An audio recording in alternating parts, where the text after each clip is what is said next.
فرماتے ہیں آج لوگ بات بات کو برباد کرتے ہیں اور فرماتے ہیں بنی اسرائیل کا بندہ تھا، بس نام محمد کی شان سن لے تیرا کلیجہ ٹھنڈا ہو جائے گا۔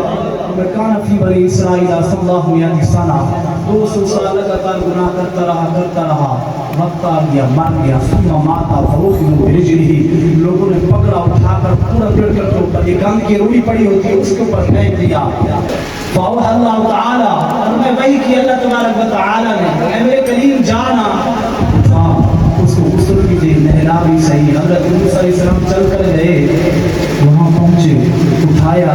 سارے بنی اسرائیل کے لوگ جمع ہو گئے، کہتے ہیں آپ اللہ کے نبی ہو، آپ اللہ کے کریم ہو، آپ کو پتہ ہے صلی اللہ علیہ وسلم ایک دن نہیں 2 دن نہیں، لگاتار 200 سال گناہ کرنے والا بندہ، شرابی تے زانی کو اٹھا کے جنازہ پہ پڑھتے ہو، غسل پہ دیتے ہو۔ اللہ کے کریم نے رب کی بارگاہ میں عرض کریے سونے اعمال کا معاملہ اس طرح ہے، سارے بندے کوئی گواہی دینے واسطے تیار نہیں، سارے کہتے ہیں خطا کار ہے، سیاہ کار ہے۔ اللہ نے فرمایا میرے کلیم جو تیرا خدا جانتا ہے وہ تم نہیں جانتا، تے وہ کہہ دیا نا حکم ہے اٹھا، بس اٹھا لے۔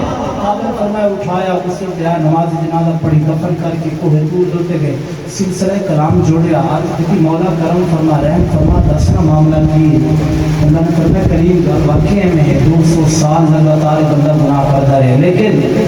میں کلما نشرت توراۃ ونظر الی اسم محمد صلی اللہ علیہ وسلم، میں جدوں میں نے کدے تورات کو کھولے نا، کلما نشرت توراۃ، اپنی کتاب تورات کو اٹھاندا سی، لیکن نظر پہنی سی، میں الفاظ پڑھ رہا ہوں، نظر الی اسم محمد صلی اللہ علیہ وسلم، یہ نظر پہنی ہے نام محمد دے اوتے، فقبلہ ووضعہ علی عینیہ، میں اٹھاندے تورات نو نام محمد نو چوم لیندے، فرمایا دسنا میرے کریم اے دی 200 سال دی خطا کاری نہ دیکھا یا محمد نال یاری نہ دیکھا۔ بات تو صرف نام محمد، 200 سال گناہ کرنے والا صرف نام محمد کو چوم لیا